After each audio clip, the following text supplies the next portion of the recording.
嗨，大家好！今天我们在故宫非常荣幸的邀请到了一位来自希腊的著名作家 Mr. Stefanakis 来做客我们的栏目，让他给大家打个招呼吧。Hi, Mr. Stefanakis. It's a real pleasure to meet you here. It's a real pleasure to me also. Is this your first time here in China? Yes, this is the first time. So what's your impression of Beijing? Oh, big city, nice people, great civilization. But what I like most of China is the pieces of Lao Tse wisdom that I've been reading for years. Nice. So I think I'm pretty familiarized with the Chinese way of thinking. So what's your impression? What's your opinion of Chinese way of thinking? What is that? I think it is a mixture of philosophy and poetry. There is a metaphorical sense of life. Yes, I like it. We know you have written many novels, including some very famous prize-winning ones. Yes. Can you tell us, among all the novels you have written, which one is the one you are most proud of? Normally, I should be proud of Alexandrian Days, which is a novel that offered me reputation and awards. But personally, I'm attracted to some other novels of mine, such as Spelling the Summer or The Dance of Illusions, that pushed forward my fiction. Okay. You know, I also heard like a metaphor, a saying from others before. They compare writing like cooking, kind of like many flavors out there. It's how you combine the flavors that makes the difference to set you apart. So in your opinion, what do you think is your style, is your flavors in your novels? I tried a lot to express myself. For example, I couldn't put paint on canvas, so I tried the other way, and I found I could put words on paper, and that worked perfectly, thanks to God. It's like to write your thoughts with fingers, right? With on fingers. Paper. And can you also tell us where do you often get the inspirations for your novels from?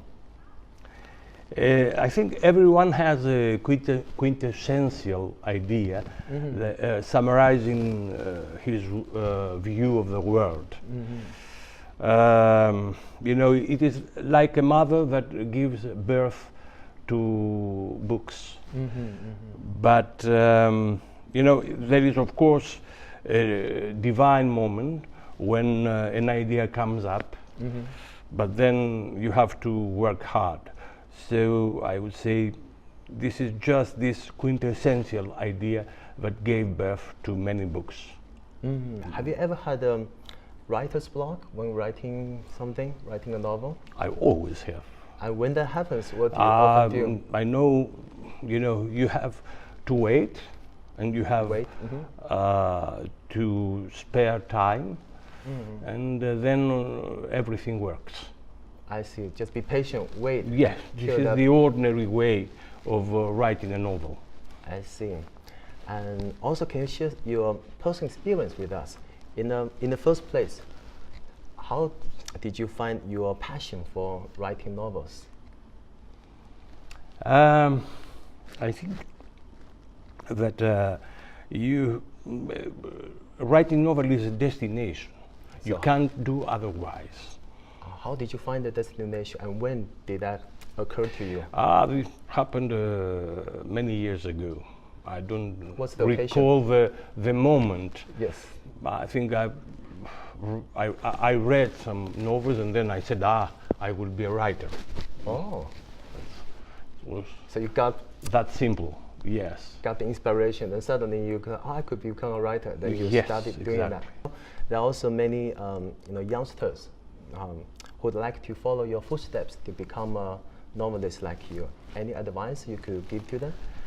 Beware of inspiration. inspiration. Yes, news, stimulation, inflators, no matter how you call inspiration, this divine moment when the idea comes up, we shouldn't forget what Walter Benjamin once said. Genius is a toil. You have to work hard in order to do what you have to do. I see. So work hard and also to have the persistence, right? To keep on. The inspiration going. is just a little idea, but then it is a hard work to be done. Yeah, there must be, like you mentioned, the writer's block and many difficulties. You have to keep on going until you finish writing a novel, right? Yeah. Okay, and also now you are you have also translated many novels into Greek, right? Yes. And can you also tell us about that? We usually say that translation is the art of Babel. Babel is the ancient city. Oh, okay. And you know, translation is some sort of diplomacy. You have to be a good diplomat. You have to be a peacemaker between two languages. Yes. There are some differences who seem to be unbridgeable, but one good translator knows how to make these differences a good point. Okay, so also are there specific like challenges or difficulties that you have encountered during translating the work? There are so many, but as I told you, you have to be a good peacemaker. You have to understand how two different languages can work together. Yeah. So then there is no problem. I see. So you have to really understand two languages very well, then differentiate them. This is the secret. Make the translation really fluent, right? Yeah. Okay. And also now you are teaching a course called Creative Writing. Is that right? Yes. And can you also tell us a bit about that? What do you like about creative writing? Creative writing is both the pleasure of playing with words and ideas, as well as the task of playing the game properly. And how it can be done properly? I think we have to read much if we want to be good authors. You know, it is reading that gives writing birth. Yeah. So that we say often that a society that doesn't write novels doesn't even read them. But this is vice versa. Vice versa. Yes. A society that doesn't read novels doesn't write good novels. Okay, well, that's quite a good way to explain it. Yeah. Can you also share some of your future plans with us? Now I'm thinking over too many things, but I feel also that I feel like having time off to rest.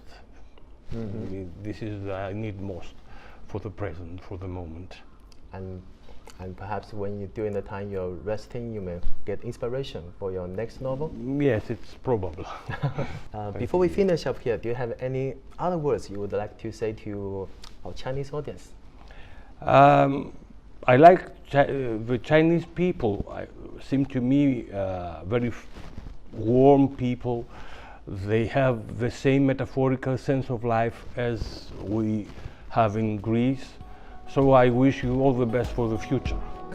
Thank you so much. Thank you so much for taking the interview. It's a real honor. Thank you.